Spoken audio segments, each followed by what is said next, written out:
Bismillahirrahmanirrahim. Assalamualaikum warahmatullahi wabarakatuh. Bertemu lagi dengan Pak Arif. Semoga kalian sehat selalu dan tetap semangat ya. Masih di tema 5 tentang ekosistem pada subtema 2 yaitu hubungan antar makhluk hidup dalam ekosistem. Baik anak-anakku, ada 3 muatan pelajaran yang insya Allah akan Bapak sampaikan pada kesempatan kali ini. Yang pertama, muatan pelajaran ilmu pengetahuan alam.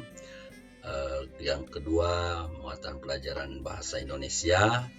Dan yang terakhir, seni budaya dan keterampilan. Selamat belajar ya. Anak-anakku yang berbahagia, muatan pelajaran yang pertama yaitu ilmu pengetahuan alam. Di sini Bapak sedikit akan menjelaskan tentang rantai makanan dalam sebuah ekosistem. Mohon disimak ya. Salah satu ekosistem buatan manusia yaitu sawah yang berguna untuk memenuhi kehidupan sehari-hari. Namun, tahukah kamu bahwa tidak hanya manusia saja yang membutuhkan makanan dan mengalami proses makan-memakan? Rantai makanan menunjukkan bahwa setiap ekosistem saling berhubungan antar organisme lain dan antar lingkungan. Pengertian rantai makanan adalah proses makan-memakan dari makhluk hidup yang dapat membuat makanan sendiri ke konsumen yang membutuhkan organisme lain. Tujuan makhluk hidup melakukan kegiatan saling makan-memakan secara linier atau rantai makanan ialah untuk mempertahankan kelangsungan hidup. Terdapat 2 macam rantai makanan, yakni rantai makanan ekosistem darat dan yang kedua ialah ekosistem air. Salah satu contoh rantai makanan pada ekosistem darat yaitu rantai makanan di sawah. Anak-anakku yang berbahagia, ciri-ciri ekosistem pada sawah diantaranya yaitu mempunyai irigasi, kemudian berupa lahan budidaya tanaman, lalu jenis makhluk hidupnya sedikit, dan terdapat tumbuhan selain tanaman budidaya. Anak-anakku, rantai makanan di sawah termasuk jenis rantai makanan darat. Hal ini karena terdapat berbagai macam makhluk hidup yang saling membutuhkan untuk saling mempertahankan kehidupan. Apabila satu jenis makhluk hidup di sawah punah, hal tersebut akan menyebabkan kerusakan pada rantai makanan ekosistem sawah.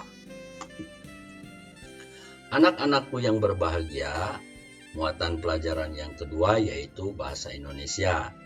Di sini Bapak akan sedikit menjelaskan tentang pokok pikiran dan teks non-fiksi. Yang pertama, pokok pikiran. Pokok pikiran adalah ide utama dari sebuah paragraf. Pikiran pokok disebut juga pikiran utama, gagasan utama, atau gagasan pokok. Setiap paragraf memiliki satu pikiran pokok yang merupakan inti dari pembicaraan yang ada pada paragraf tersebut. Pikiran pokok dalam suatu paragraf biasanya terdapat di awal, tengah, atau akhir paragraf. Pikiran pokok terdapat dalam kalimat yang paling umum dan biasanya dijelaskan dengan kalimat lain, yaitu kalimat-kalimat penjelas sebagai uraian dari pikiran pokok atau gagasan pokok. Anak-anakku yang berbahagia, coba kalian perhatikan beberapa contoh paragraf dan pikiran pokok berikut ini. Contoh paragraf 1. Sepak bola merupakan olahraga yang paling populer di dunia. Hampir di semua negara diadakan pertandingan-pertandingan sepak bola untuk mencari atlet-atlet yang handal dalam olahraga ini. Berbagai peristiwa akbar olahraga sepak bola seperti Piala Dunia, Piala Eropa, Piala Asia, serta liga tingkat nasional di berbagai negara merupakan salah satu bukti bahwa olahraga ini memang sangat digemari. Nah, anak-anakku, pikiran pokok dari paragraf tersebut yaitu sepak bola merupakan olahraga yang paling populer di dunia. Contoh paragraf kedua. Pohon asam berperawakan besar. Tinggi pohonnya sampai 30 meter. Diameter batang hingga 2 meter. Kulit batang berwarna coklat keabu-abuan, kasar dan memecah, beralur-alur vertikal. Daun majemuk menyirip genap, panjang 5 hingga 13 cm. Bunga kupu-kupu dengan kelopak 4 buah dan daun mahkota 5 buah berbau harum. Panjang bunga mencapai 16 cm panjangnya. Daging buah putih kehijauan ketika muda, menjadi merah kecoklatan sampai kehitaman ketika masak, asam manis dan melengket. Biji coklat kehitaman, mengkilap dan keras, agak persegi. Nah, anak-anakku, pokok pikiran dari paragraf tersebut yaitu bentuk pohon asam.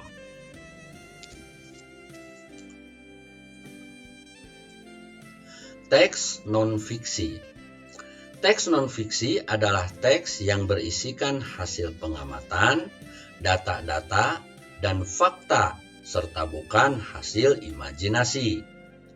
Ciri-cirinya ada 3, yaitu yang pertama menggunakan bahasa yang formal atau resmi, kemudian yang kedua sifat kata yang digunakan denotatif atau makna kata sebenarnya, dan yang ketiga dibuat berdasarkan fakta.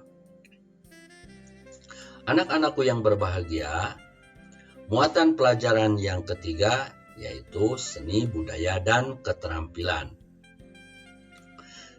Kali ini Bapak akan membacakan teks tentang tari tradisional Capingancak. Tari tradisional Capingancak yang berasal dari Lamongan, Jawa Timur menceritakan tentang kehidupan petani. Tari ini menggambarkan para petani yang sedang bekerja mulai dari menanam, merawat hingga memanen padi. Seperti petani sebenarnya, para penari juga mengenakan caping. Caping merupakan penutup kepala yang biasa dikenakan petani saat bekerja di sawah. Caping berbentuk kerucut terbuat dari anyaman bambu. Anak-anakku yang berbahagia, teks yang kedua yaitu tari alang babega. Tari alang babega dari Minangkabau, Sumatera Barat merupakan tarian khas daerah yang menggambarkan burung elang yang melayang-layang di udara. Burung elang ini mengepakkan sayapnya, mencari mangsa, kemudian menukik dan memangsa mangsa tersebut. Anak-anakku, setiap tarian daerah memerlukan perlengkapan atau properti yang dikenakan penari saat menarikannya. Properti tari bisa jadi berbeda antara satu tarian dengan tarian yang lain. Properti yang digunakan menjadi ciri khas tersendiri tarian tersebut. Bahkan, beberapa properti tari dijadikan sebagai nama bagi tarian tersebut. Misalnya payung yang digunakan dalam tari payung atau caping yang digunakan dalam tari Capingancak.